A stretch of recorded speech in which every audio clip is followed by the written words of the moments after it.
everyone, welcome back to Topher Drives, where today we have a very special one for you. Thanks to my buddy Luke, who's at Proper GTR on Instagram. We're driving his 1999 Nissan R34 GTR. This car is a bit of forbidden fruit. We never had this in the US, and growing up an absolute car nut, I always wondered what it was like to drive one of these, and well, I've never been able to find out until today when I drove it here to this parking lot to film.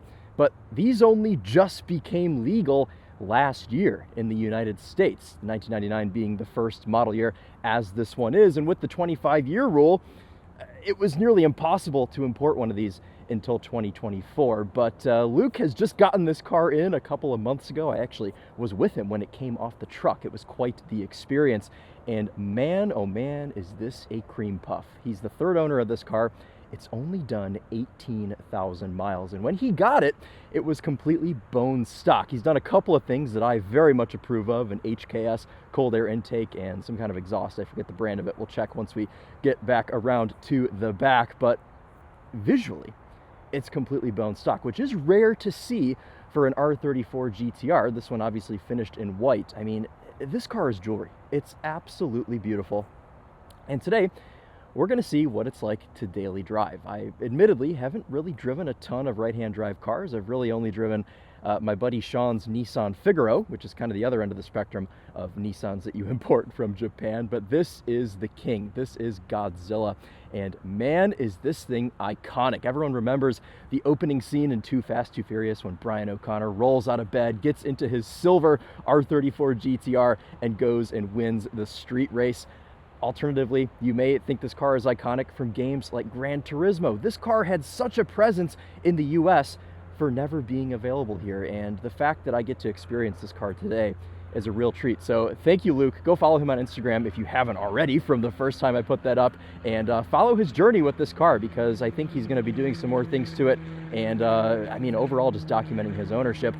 But today I'm excited to see what this is like to live with, what it's like to daily drive. We're going to take this on kind of our normal route into downtown and see if the R34 GTR is livable. But before we do that, I want to poke around this and talk some specifics. Now, obviously this car as a whole is iconic, but what's under the hood is, I mean, really just a thing of its own.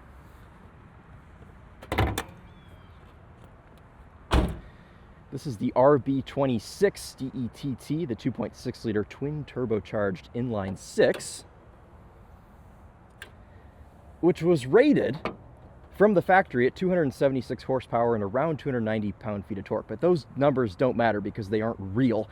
This car came out around the time of the Gentleman's Agreement in Japan, where all of the Japanese car companies were trying to mitigate the amount of fatal car crashes in Japan. So they all had, you know, their top sports cars, the Nissan GTR, the Nissan 300ZX, the Evo, the what else was there? The Mitsubishi 3000 GT. They all had, the Acura NSX, they all had, allegedly, 276 horsepower. Well, now that 25 or so years have gone by, obviously we have more data on this engine, and people report more like 300 horsepower to the wheels and about 330 pound-feet of torque. Now this car, and all R34 GTRs, have a 6-speed manual. It's all-wheel drive. It's got rear-wheel steering and a limited slip differential. Now, this is not the V-spec. This is the base model, if you will. So we don't have the carbon diffuser. We don't have the active rear differential, but this has most of the stuff still. And in fact, my buddy Luke tells me that people that are planning on modifying their GTRs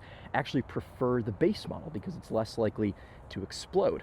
So that is good for us. Luke's also gone through and he's added some Nismo caps here on the radiator, on the valve cover there. Luke, if I'm missing any, I apologize, but those look excellent. And then we have this iconic looking HKS cold air intake, allows for some beautiful boost noises, which of course we will be showing off to you today. But this is a bit of a meet your heroes moment. Obviously, you know, this car meant a lot to me as a kid, and it did to Luke as well. This was kind of the car that got him into cars. So very special to be able to own this thing now for him, of course. But God, can we just talk about how gorgeous this red top engine is? It's got a cast iron block, And people make, you know, close to 1,000 horsepower with these engines. Obviously, there are other things you have to do to them, but this is a very robust engine. Overbuilt and understressed is the name of the game here with the RB26. Now, this was the final rendition of the Skyline GTR. Started with the R32, then the R33. This being the R34, ran from 99 to 02, and I mean, easily the most iconic of them all. Around back, the 4 circular taillights and an adjustable spoiler. Now, this is not, there's no button inside like a Porsche to make it go up and down, but if you get some tools, you can move this little flap, this little gurney flap, if you will, to move up and down if you're going to be tracking this and you want to adjust your downforce. This is a cool little Easter egg, not Easter egg, but just a bit of history of the car that I love. This was sold new at Prince Nissan in Shizuoka, which I just looked up the pronunciation to that and I already forgot how to say it, so I apologize if you're Japanese, but this is where this car was sold new. And what brand is this exhaust? Extreme TI. This also has an aftermarket Panasonic backup camera, and this Nissan badge is the only Nissan badge on the entire car. Otherwise, they ditched all of it for GTR badges. You can see we have one there on the back, we have them on our center caps, and then there's one on the front grille. But I do actually want to talk about these wheels, because my oh my, is it rare to see an R34 GTR that still has its stock wheels, and I think these are absolutely gorgeous. These gold Brembo brake calipers go nicely with them as well, and we're actually on a pretty new tire. This is a Bridgestone Adrenaline. I don't know that we have these. It's a Potenza RE004. I don't know if we have these in the US or not, but these are the tires that came with from Japan, but they're fairly new. They've got 2023 date codes on them, so we'll be able to kind of push this thing a little bit around corners and see how it does.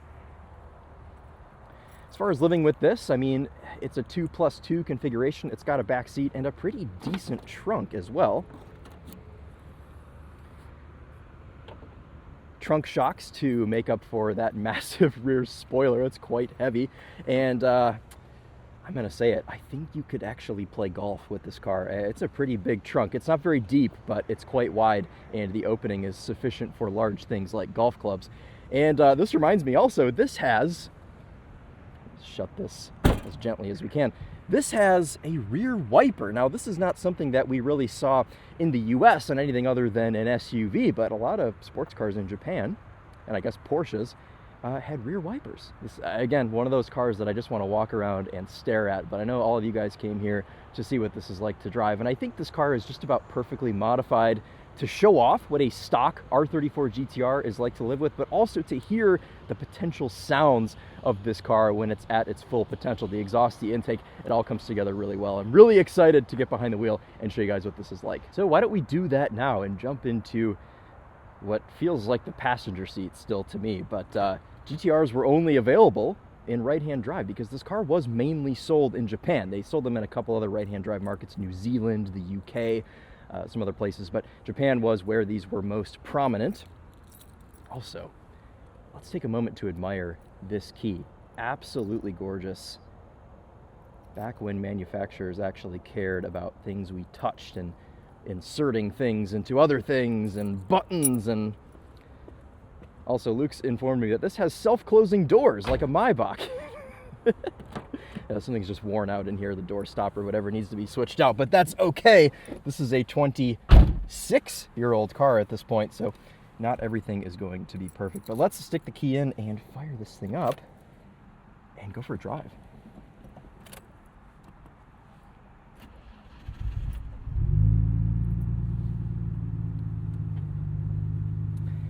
You can see there are 29,988 kilometers, so we're actually going to level this thing up today to 30,000 kilometers.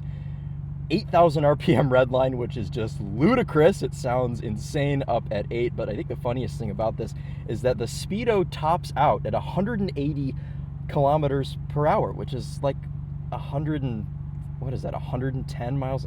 It's something very, very low that this could sort of just easily get to, but it kind of follows the theme of Japan trying to make everything safe. Yes, this car can only go 180 kilometers per hour. Don't try to take it any faster. Coolest thing in this interior is this little digital readout, which we see kind of an evolution of in the R35 GTR, but this is where it started in the R34. You can kind of cycle through all of these different menus and, you know, do many things. You can change where your shift up indicator is. You can adjust that. This one is set at 9,000 RPM for some reason.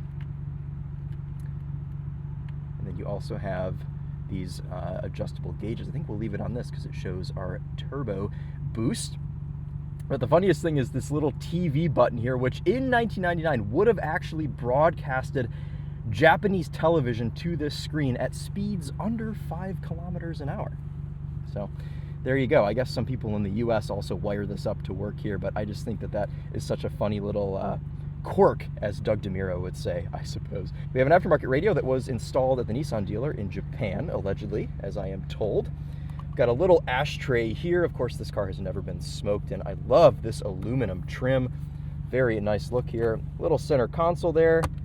And then we've got a space for some cup holders, though this one is missing its little divider. I assume that would be 2 cup holders normally. This is a little toll communicator, toll collection system from Japan. So lots of cool little things in here. But okay, enough of that. Let's, as I reach to the wrong side to put my seatbelt on, let's go drive this 99 Skyline GTR and show you what it's like. We have a Mines shift knob on this car. Feels nice in the hand. Oh, also a backup camera. I showed you guys that a second ago, but I want to show you again. Check that out. It's actually pretty decent quality. I feel like Japan is kind of all about their backup cameras, their aftermarket backup cameras rather. But it does a pretty good job. And I actually like having it in this car because obviously I'm pretty unfamiliar with right-hand drive, so it's nice to have just a little bit of extra visibility.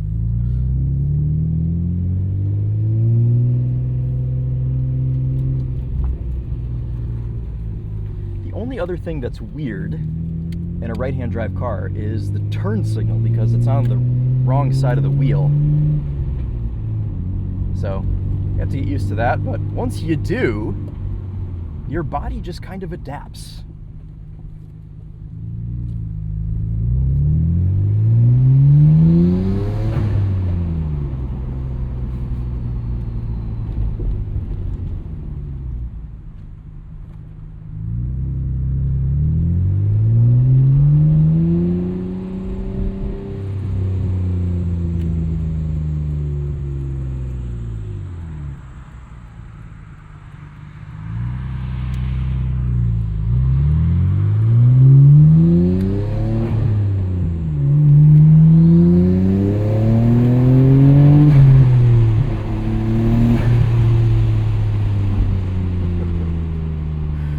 The noises from Fast and Furious and Gran Turismo are real. My goodness. Also, this thing is fast. There's 276 horsepower. Yeah, okay.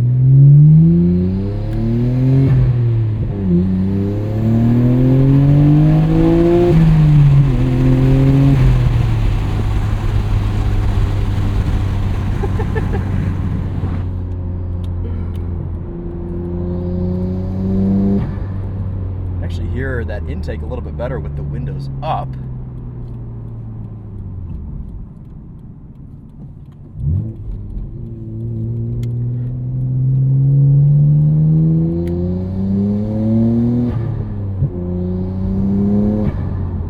This car is, for the most part, pretty easy to drive.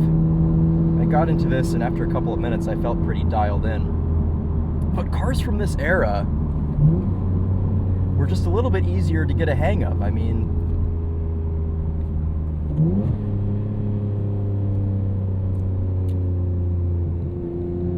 gotta keep our distance from this rock chip machine in front of us here.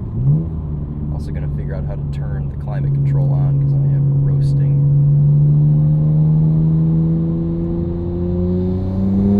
That AC is wonderful. Nice and cool.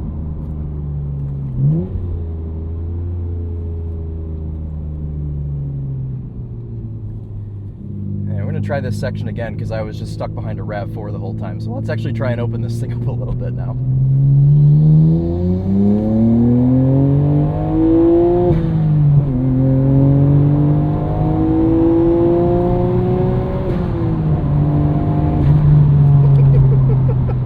It's so quick. This is just like,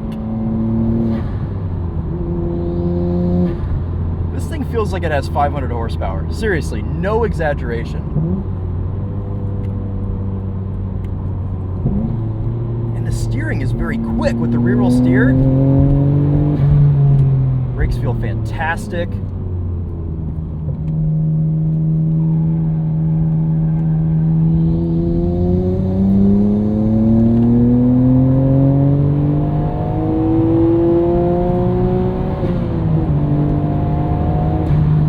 Revs forever, 8,000 RPMs.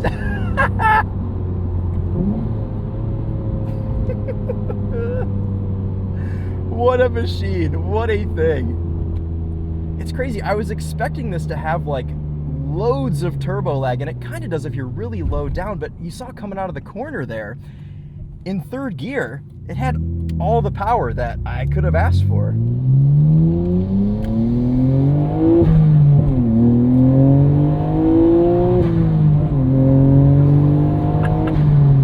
So quick. Oh my goodness. I'm gonna remember to use my turn signal here.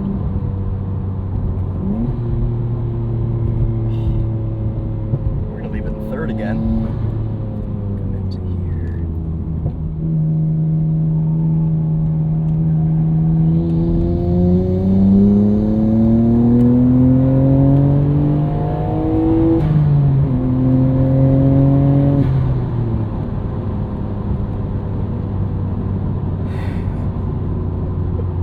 I don't want to go downtown. I just want to do that loop over and over and over again.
That's intoxicating. I never want that to end.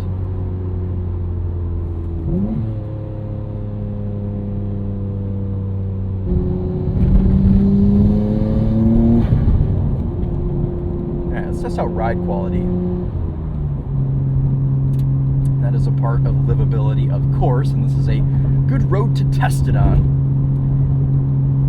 And just to be kind of blunt about it, it's pretty stiff. Now, I wouldn't have ever expected this to be like a floaty Rolls-Royce style car. But what I like about this is it's firm, it's stiff, but I'm not bouncing out of the seat. This is still forgiving enough to where it's very, very daily drivable. It's quite forgiving. The car is just so composed. The steering,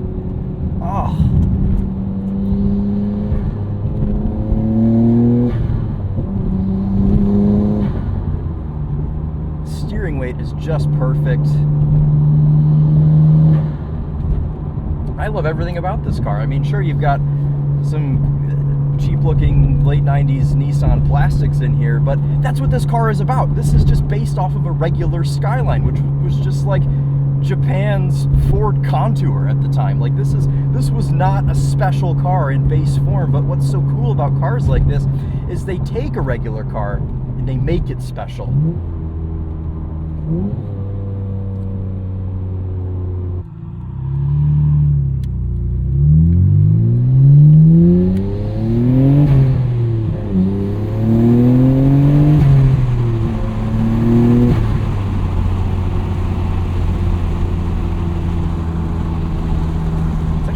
Quiet in car, honestly.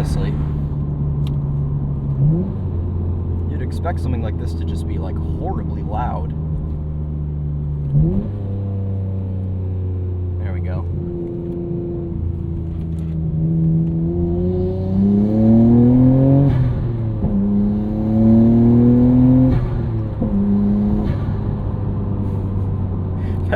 That four-wheel steer works really well. This feels very light and agile on its feet. Weighs about 3,400 pounds. Obviously, the all-wheel drive system adds quite a bit of weight to this car that would probably otherwise be right around 3,000, maybe a little bit over. Reminding myself, I have driven other irreplaceable cars, like BMW's 1,200-mile E36 Lightweight.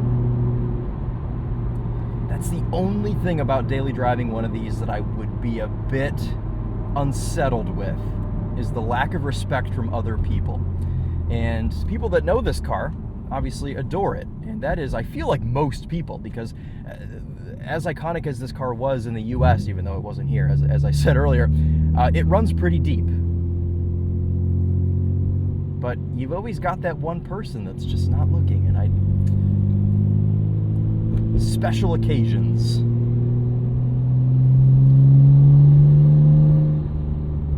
This car's got 35% tint all the way around, so we've got even lighting in here, which I like.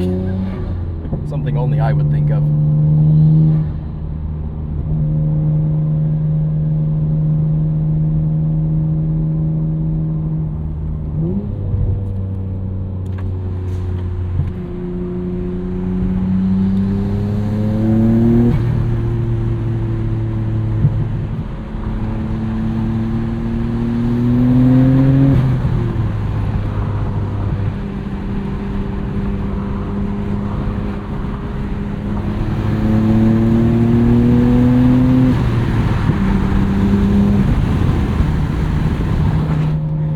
That little pop and burble from the exhaust, which I love. Actually, visibility out of this car is quite good. I mean, cars in the 90s were just easy to see out of, and this one is no different. Move that down so you guys can see the rear wing a bit there. Yes. You can also see it out of the side mirrors. The torque in 6th is fantastic here, going 145 kilometers an hour, however fast that is. Oh, we leveled it up to 30,000, by the way. I missed that. At least we have it on camera for Luke to see. But, what was I going to say? Oh, yeah. Torque in 6th gear is fantastic.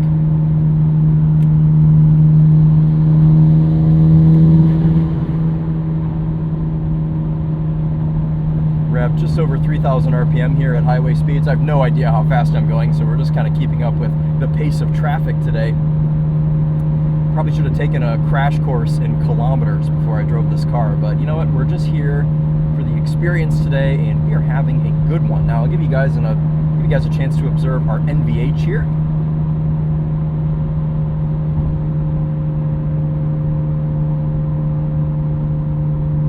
Which I think would actually be phenomenal if it weren't for this exhaust. It does drone a bit.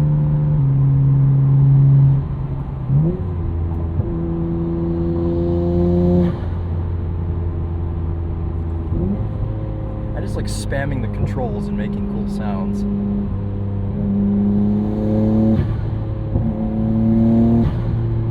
The throttle response is absolutely wicked. Like, it's like a modern BMW M car.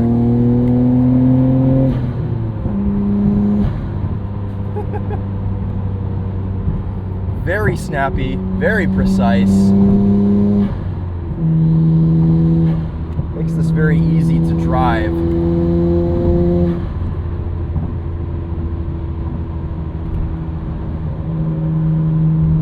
Yeah, we have to do more videos on this car.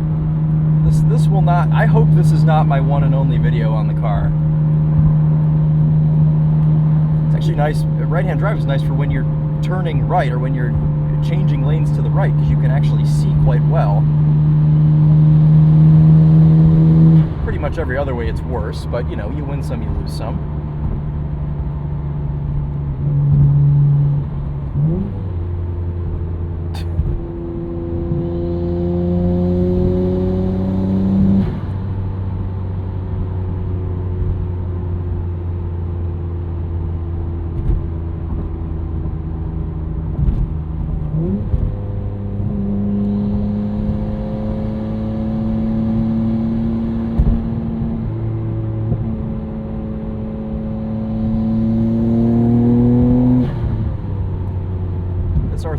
could sing me a lullaby every night, and I would sleep like an actual baby.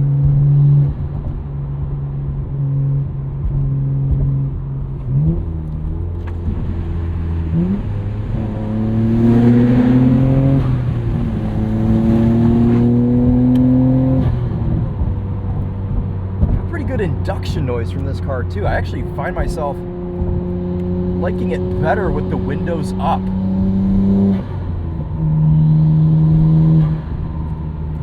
All right, enough making sound. Well, we'll make some more up here, but I want to talk about kind of ergonomics in this car, livability. Seating position is fantastic. We talked about visibility, how that's good, but I feel like I'm one with the car here with the seating position. I'm just the right height.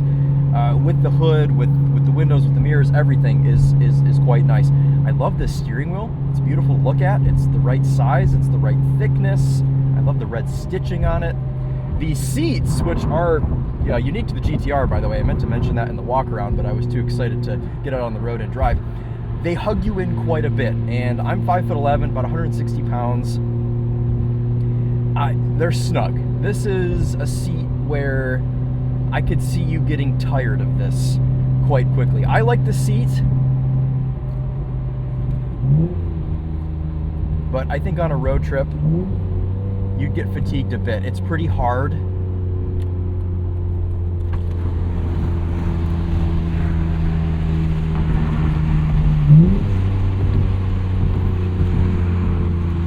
Can't believe I haven't hit the wipers a single time to put the turn signal on.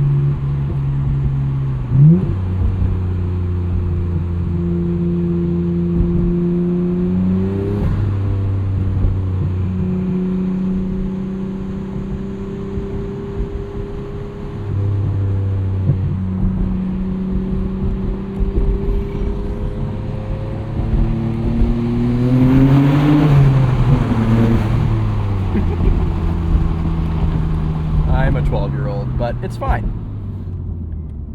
12-year-old me right now would be saying, "You're driving a what?" As far as just driving the car normally, like around town or in a city setting, it's easy. Clutch is on the heavier side, but it's easy to judge the grab point.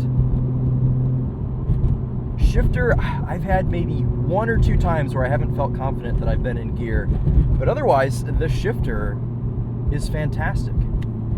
I'm gonna get, I think, burned alive at the stake in the comments for saying this, but it does kind of remind me of a 350Z, just in the way that it's so easy to get acquainted with.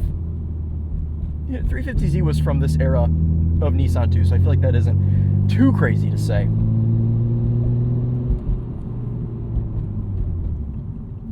Let's do some casual driving here with the windows down.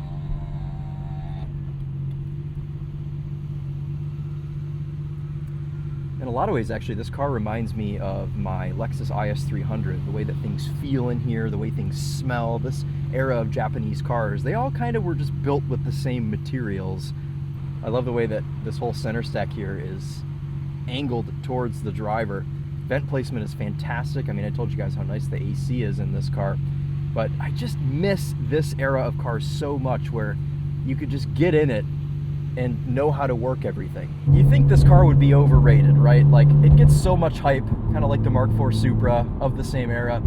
You think, oh, there's no way those cars are actually any good. But this is, I think, one of the best cars I've ever driven, just because the soul of it all, it's just epic. Like, this is just, I love a car, and I said this earlier, but I love a car that started out as nothing really special, and then you get a team of guys that just kind of use what they have to work with, and they make something like this. And the way this car sounds, the way it drives, the steering,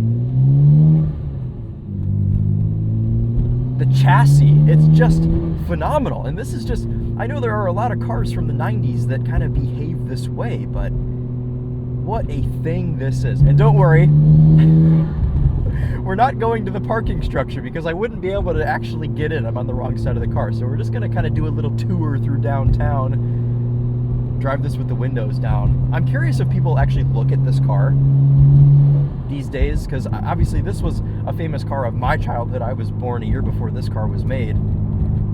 So this was iconic to us us old Gen Zers, I suppose. But I think to answer our question from earlier on, can you daily drive an R34 GTR? Absolutely you can. There's nothing about this, apart from the fact of it being right-hand drive. If you're in America, that obviously is going to make things a bit harder for you. But apart from that, everything about this car is livable enough, and I think it kind of strikes that perfect balance between being livable and super visceral. This is a very fun car to drive. It makes you feel things. I've got many emotions going on right now. But it doesn't feel too big. I mean, on this road, it feels fine. I don't feel like I'm taking up 2 lanes. This car is just about the perfect size.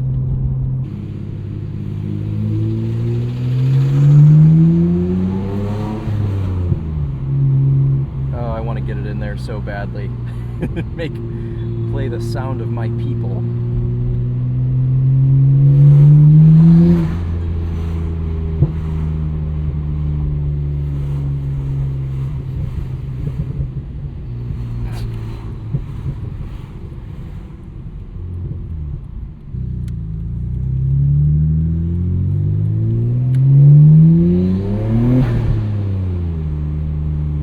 Steering's a good enough weight too to where you don't feel like you're lugging this car around town.